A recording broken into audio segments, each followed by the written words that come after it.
Welcome back to Askewed Reviews, and today's movie trivia review is actually going to be in honor of one of my fellow members of Cinema Society Saturday, as he recently asked me to watch this movie so we could discuss it on his podcast. And that movie is the 1995 film Tank Girl. Here is your trivia question for today. What is the song and dance number performed at Liquid Silver? The answer will be at the end of this episode. So in the film Tank Girl, we meet our main character Becca, who lives out in the middle of the wastelands with a bunch of other rebels. Now this group is currently stealing water from the most powerful organization, Water and Power, who has all of the power and controls most of the water. So unfortunately for our group, Water and Power soon discovers that they have been stealing this water, so they come in and pretty much take everyone out. They do, however, capture Becca and take her to their leader, Kesley. He ends up throwing her into prison, where she makes a new friend named Jet. Now, Becca and Jet do manage to escape, but they do eventually run into a group of monsters known as the Rippers that might be even worse than Water and Power. So will these two prison escapees manage to not only get past the Rippers, but figure out some way of taking down Kesley and his corporation? This movie is loosely based off of the comic book series of the same name. Alan Martin and Jamie Hewlett created the comic book series and ended up hating the script for this film. They were upset because there were actually 10 major scenes that ended up not being filmed and had to be animated by them. This movie was directed by Rachel Talalay. She was also upset by the final product, as quite a few of the scenes she wanted to keep in, the studio decided to take out. Talalay became interested in the script while filming Freddy's Dead, The Final Nightmare. In fact, she would read the comics between takes. Apparently, another possible director for this film was James Cameron. They originally reached out to Steven Spielberg to produce the film, but he turned it down as he said he wasn't hip enough. The role of Tank Girl is played by Lori Petty, and in my opinion, she was perfect casting for this.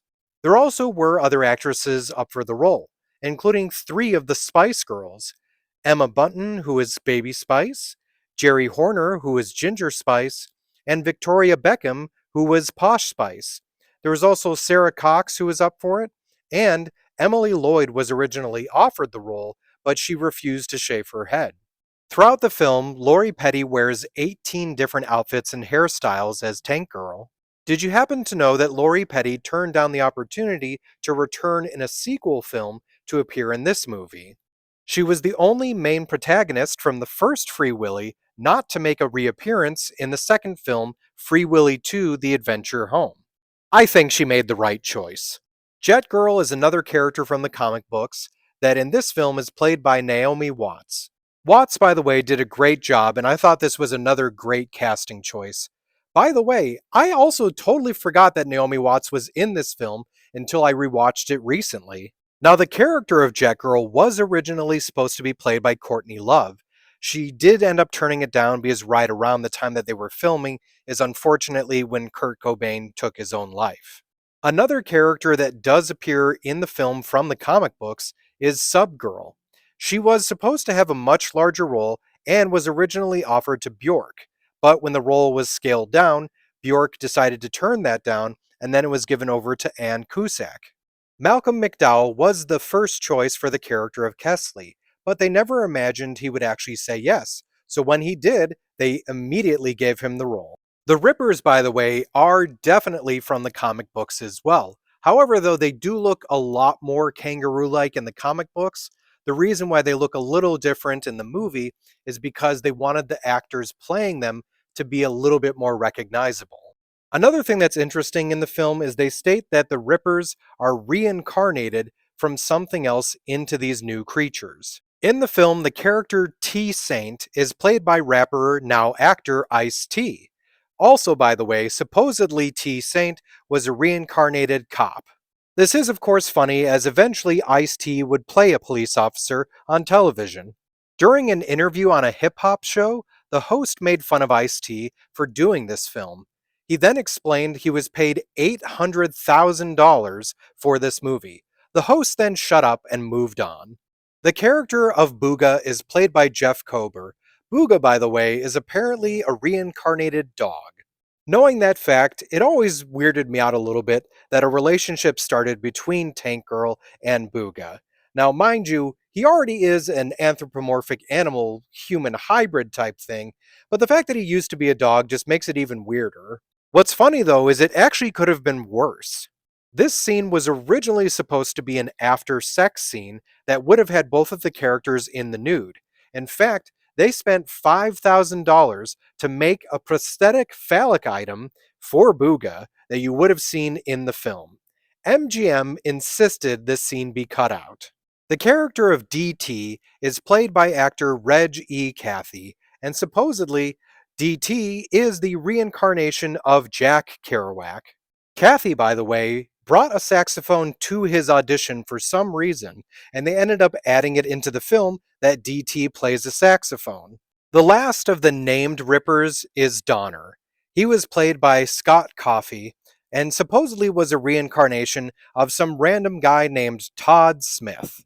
Donner, by the way, is just an absolutely cringeworthy character that just makes me so uncomfortable every time he's on screen. Each of the Ripper's makeup took 4 hours to apply. This specific background Ripper is actually played by a well known character actor, Doug Jones. Anne Magnuson makes a brief cameo in the film as the Madam. Musician Iggy Pop also has a brief cameo as Ratface, the guy who tries to sleep with Sam and ends up getting a danger ball stabbed into his hand. James Hong also has a cameo in this film, and I love that there is an actual theory that his character of Chi Se is not actually that person, but in fact is David Lo Pan from Big Trouble in Little China, and that he didn't actually die in that film and has just been hiding in secret, and that the reason why Kesley can have his head cut off and replaced is not due to technology, but magic. Side note, by the way, if you didn't know, this movie is supposed to take place in 2033. The movie was filmed in New Mexico and Arizona. In 2008, there was talks of doing a reboot, but nothing ever came from that. Then again, in 2019, there was a possible reboot being talked about with Margot Robbie playing the main character, but once again, nothing ended up happening. So when it comes to the film Tank Girl, I love this movie. It's a ton of fun to watch, especially if you want to just see something silly and ridiculous. But I will say, it does not have the strongest story, and in general, the plot definitely could use some help. So I'm going to give this movie a 3 out of 5. Now, if you did enjoy Tank Girl, other movies I recommend checking out are The Fifth Element, Super Mario Brothers, Judge Dredd, and Valerian and the City of a Thousand Planets. Now it's time for the trivia question from the beginning of this episode. What is the song and dance number performed at Liquid Silver? Liquid Silver, by the way, is that brothel slash burlesque house, and the big dance number that's done there is Let's Do It, Let's Fall in Love by Cole Porter.